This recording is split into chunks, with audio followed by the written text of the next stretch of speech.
गत 10 वर्ष भितर आम यशस्वी प्रधानमंत्री आदरणीय नरेंद्र मोदी जी नेतृत्व में आम देश भारत रे विराट परिवर्तन आसी।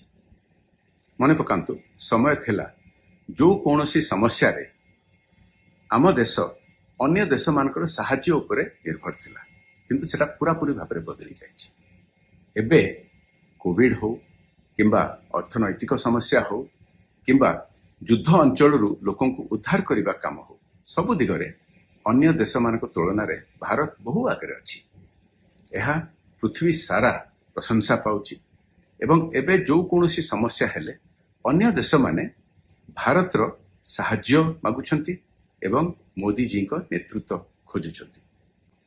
और निवेदन आसंतु एथर मिसिकी कौनसी मिछ प्रचार अन्य मानकठु न शुणिकी कौनसी लोभ धमक चमक को खातिर न करिकी एथरक मोदी जी को हाथ मुठा टाण करवा, पद्म फूल को सफल करवा एवं लोकसभा 400 पार करवा केन्द्रापड़ा समेत। सुवर्ण भारतर सुवर्ण ओडिशा गठन ପାଇଁ बीजेपी को भोट दियंतु।